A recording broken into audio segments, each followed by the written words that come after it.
Welcome back, Knuckleheads. I am Lupine Fiasco. This is Daily FaB Gameplay, and today we are playing Kayo versus FaB. For anyone who is new to the channel, welcome to the jungle.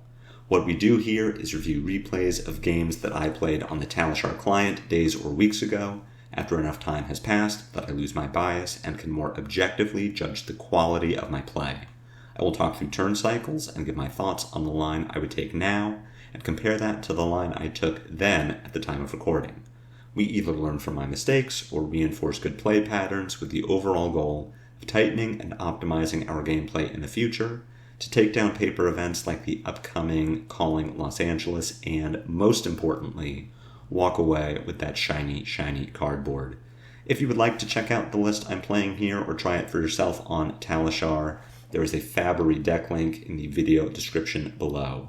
While you're down there, if you have not already done so, please consider subscribing to my channel. A YouTube subscription is the best free way to support me and to make sure that you see daily FaB gameplay in your video feed 5 days a week. If you have a few extra bucks kicking around and want to support me, the best paid way to do so is through Patreon, and a Patreon link is also in the video description. A Patreon subscription will get you DFG Discord access. At higher tiers, your name will appear in every DFG video. You'll get bonus DFG content every week. There are even more benefits to come. Daily FaB gameplay will always be free 5 days a week, so for those who can afford to patronize me, I truly appreciate it. Let's talk about our sideboard and about the FaB game plan. Having won the die roll, we will choose to go second. For the FaB plan, we just need to go fast. We are bringing our Hardened Cross Trap. We are cutting down to a smooth 60 cards as we want the greatest chance to draw our Bloodrush Bellows and our Cast Bones. And we are not playing any of our slower cards like Savage Beatdown or Humble. We do keep our non-blocks in the deck, as this is a race, at least with this game plan. We want to be able to attack multiple times in a turn. So Pulpings, Wild Rides are all in. We want to follow those up with Claw and something like a Swing Big or a Command and Conquer or Bare Fangs. That is how we are dealing with FaB. Now, unlike Katsu from yesterday, FaB does not have the pop-off potential that Katsu does, or at least he doesn't have the chance to win the game based on that pop-off, because unlike Katsu, FaB needs to do it twice, and FaB is much less able to put these massive turns together than Katsu is, because Katsu can just tutor whatever he needs. FaB needs to find a second copy of Art of War or Spreading Flames after we fleshbag the first big turn, in order to do it again. And if FaB isn't having these big turns, he doesn't block as well as we do, and he doesn't attack as well as we do. We get more value than FaB on offense or defense. We have our own power cards in Cast Bones or Bloodrush Bellow, and if we can line those up with the Fleshbag, we are going to have a much better time than FaB will at dealing lethal damage. Notably, we do have some Assault and Batteries in here. We do want some block value. We will want the ability to convert 4-card hands, either on offense or defense, and FaB is going to give us plenty of opportunity to block. So this is how we will be approaching the FaB matchup. Let's jump into it, see how it all shakes out. Our opening hand is garbage for defense, so we are really hoping that FaB just Arsenal passes here. A little worse than that, he hits us with the Warmonger's Diplomacy. Smart call on his part, I suppose, to try and stop a turn 1 Blood Rush. Luckily, it will not impact us at all. We are going to Pulping, followed by Pulping, looking to discard one of these reds and draw a blue. We do draw a blue, we don't discard a red. So our turn here, kind of bad, honestly. I think a Hardened Cross Trap follow-up to this is fine to fire off this Command and Conquer. I respect passing here rather than pitching both reds for a Claw. I like having an arsenal, but I do think that Cross Trap to CNC and Arsenal Bear Fangs is fine. The hand that we draw into is garbage as well. We really need a blue to make anything happen. So I don't mind playing defense here. Worst case, we can cross-strap Wild Ride and just push a little damage, make a Might token. If we are given the opportunity to keep this hand, then probably Command and Conquer, pitch both of the reds, keep our Bear Fangs in arsenal. I don't mind not blocking the snatch here. If FaB wants to snap on turn 2, that's fine. He was already going to have an arsenal, and if FaB's turn continues, that's cool. We can block that out if he does anything that we find particularly threatening. This is also him getting rid of Snapdragons on turn 2, and that is really going to interfere with his combo potential with Mask of the Pouncing Lynx. Here, Lava Burst for 6. I really don't mind blocking this, considering that FaB doesn't have an arsenal. I like putting Command and Conquer and Bonebreaker in front of this. For our turn, we have 2 options. The first being to play Bear Fangs from arsenal, pitching our 2 reds. The second being to break Cross-Strap and Wild Ride from hand, hoping to discard Assault and Battery and draw into a blue. I think the downside of that is too large. If we discard Assault and Battery and draw it into a red, then our turn just ends. I am fine with Bear Fangs here, pitching both reds. We push more damage this way, and we keep our Cross-Strap for a future turn. Now, of course, I still think we should have already used the Cross-Strap, in which case it would not be an option here, but it's neither here nor there.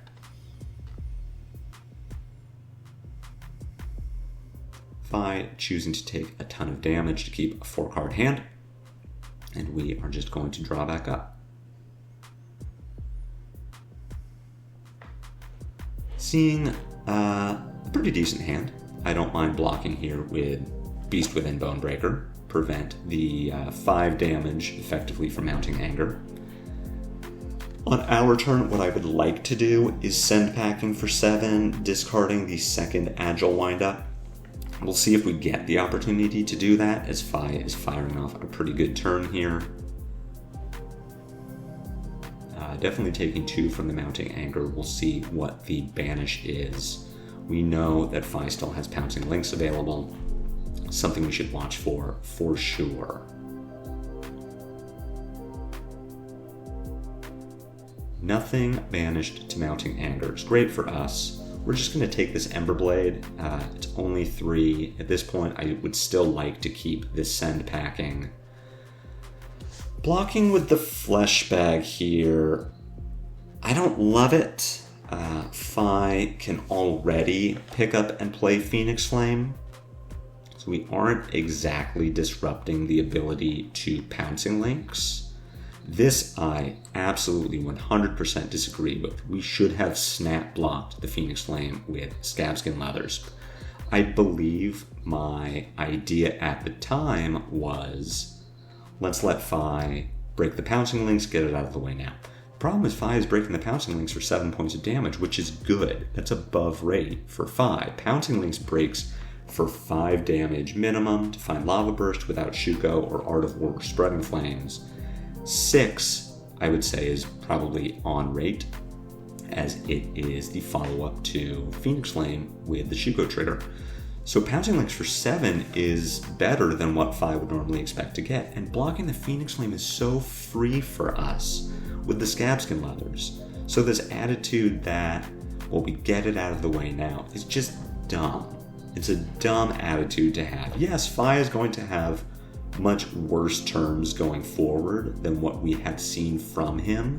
He has no more offensive armor left outside of Shuko.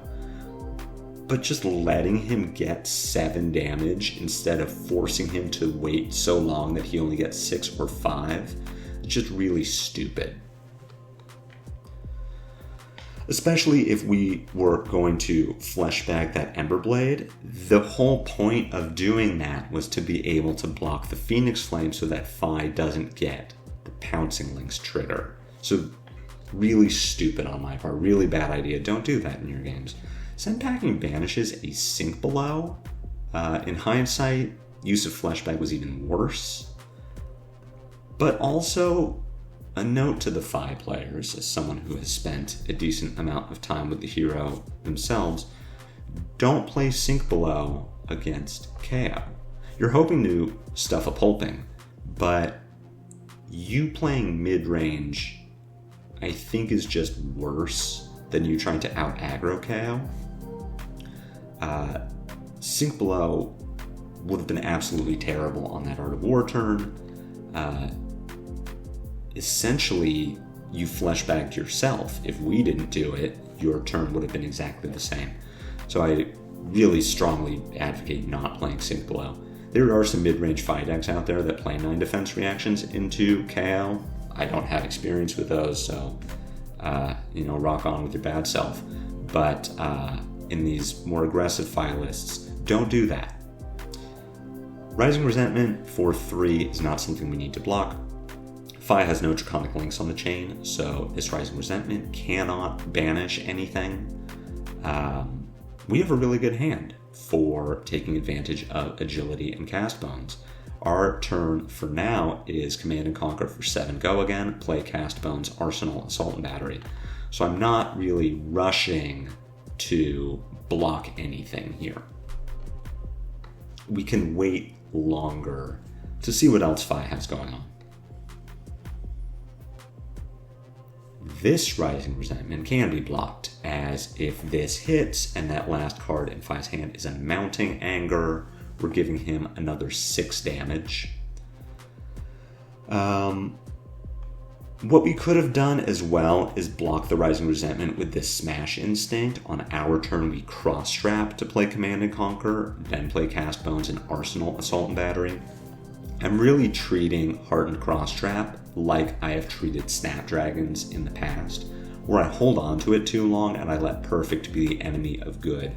Use it when you can get tempo. We've had multiple opportunities to just use a cross-strap that we have missed out on because we want to save it for the perfect opportunity when our hand is completely unplayable without it and the cross-strap turns our hand into just this offensive strategic masterpiece.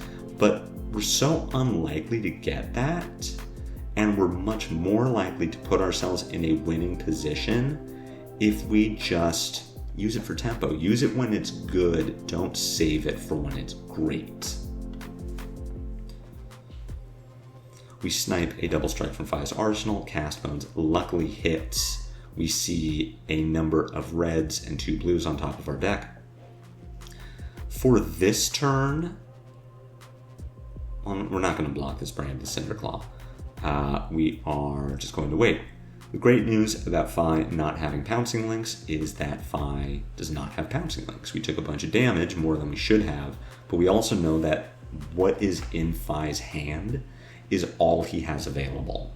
We also see him pitch to Blaze Headlongs to attack with an Emberblade, and that is because FaB doesn't have Snapdragon Scalers.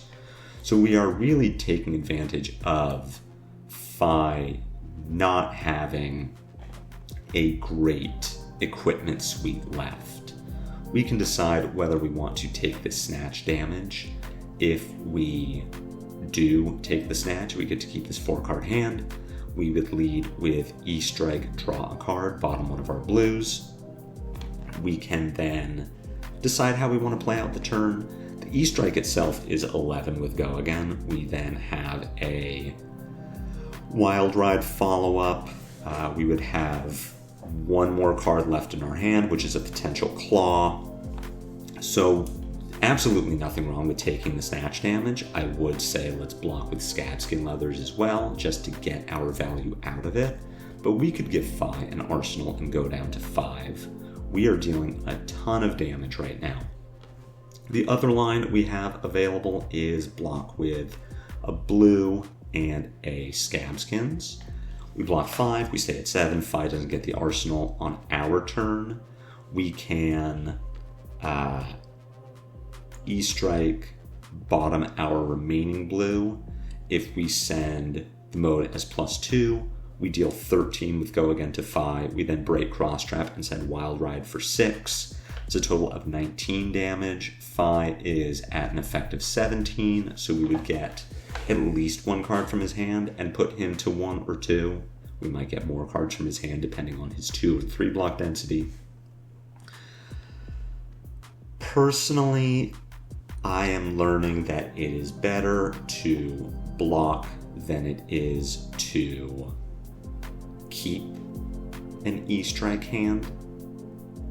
But considering FaB's life total compared to ours, I do like just blocking with Scab Skins and opening with E-Strike, draw a card. Keeping in mind that we still have our Hardened Cross Trap.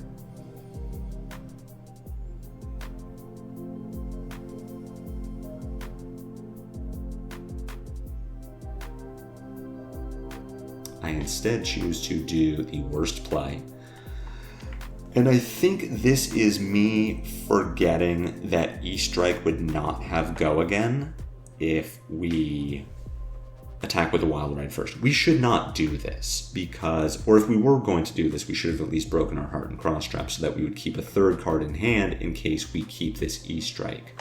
We're still going to send 7 damage. FaB is still going to need to give us multiple cards, but this turn could have been much better. If we E-Strike, draw a card, we send Wild Ride, we get to follow up with a Claw. This was a 20 damage attack. Had we led with E-Strike, Wild Ride, Claw, I guess it would have also been 20. We can block this. We do have 4 cards that all block for 3. We still have our Hardened Cross Trap, so if we just block 9 here, break Cross Trap, send Swing Big, that's a fine turn cycle. Ravenous Rabble coming in for 2 is quite the blessing for us. We block with a blue. In case FaB's turn just ends, we Swing Big, pitch our Send Packing. Soulbead Strike has no follow-up. It would just put us to 3. I still think that we should block with our Send Packing. I'm really determined to hold on to this Hardened Cross Trap, which is a mistake. Again, just use the Cross Trap. Or if I really wanted to hold that Send Packing, use Cross Trap to Swing Big and then Arsenal to Send Packing. That's the 3rd opportunity I've counted, maybe you've counted more, that we could have used our Cross Trap and had a much better turn, really set ourselves up better for success, and we just aren't. And it really is not defensible. FaB drawing very well off of the Art of War, getting to put 2 base 3 blocks in front of the Swing Big, going to 1. We do have a Reckless Swing in our deck, but 1 and 2 are the same number when you're playing against Brute. For this turn, we are just trying to kill FaB, and we are hoping that he has a low number of 3 blocks in hand. We'll E-Strike for 5 Go Again, bottoming our Cast Bones, and then Command and Conquer.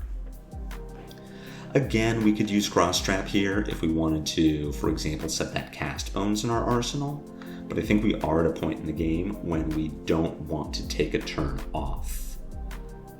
We are very confident that we can just kill FaB, especially if we are constantly stripping his hand. We're just waiting for Reckless Swing or for Go Again. FaB finding 3 blocks is enough to keep him alive. It's unlikely to happen, but we draw into the Reckless Swing, and we do have enough cards that we can present lethal. So the best way to play this turn is, again, using Cross Trap. What I like doing here is attacking with Claw, pitching our Assault and Battery. Claw goes in for 3. We discard Agile Windup to give the Claw Go Again. Then we break Hardened Cross Trap and Smash Instinct for 5 with Intimidate. FaB very likely needing to give 2 cards to stop the Mandible Claw, but even if he only gives 1, Smash Instinct comes in for 5. If the card we Intimidate away is a 3 block and FaB only has 2 blocks left, then he dies. If he does keep a 2 and a 3, then he blocks 2 cards. He keeps 1 in hand and 1 in arsenal. Either way, we're going to arsenal this Reckless Swing. The game has ended at this point. FaB does not have a way to deal damage without attacking. FaB does not have Dominate, so there isn't any way that we could wind up in a situation with 2 non-blocks in hand, 2 non-attacks in hand, and no way to guarantee that we hit with the Reckless Swing. So the game is ended. I just think that that turn is one more example of a situation where we could have used the cross trap and just didn't. This block doesn't matter. I'm envisioning a world where FaB has Sigil of Solace in Arsenal and somehow Reckless Swing doesn't kill him and somehow we die to the Bittering Thorns. It couldn't happen that way, but just the way my brain worked. So we stumble to a win in that game. Our average value per turn was less than 5s. We played very suboptimally with our Hardened Cross Trap. We made a bad decision not to block a Phoenix Flame that got 7 more points of damage. Overall, this game was very poorly played by me, which is why I wanted to share it with you, because those are the best opportunities for learning, is to see where did we make a ton of mistakes and how can we avoid doing that in the future. So I hope you learned something from this game. I hope you enjoyed watching me struggle. If so, be sure to assault and batter that like button. My comments are always open for any questions or feedback. If you haven't already done so, I'd ask again to please consider a YouTube subscription. It's free, it helps me out a lot. But no matter what you do, catch me again later for more daily FaB gameplay. And until then, take care.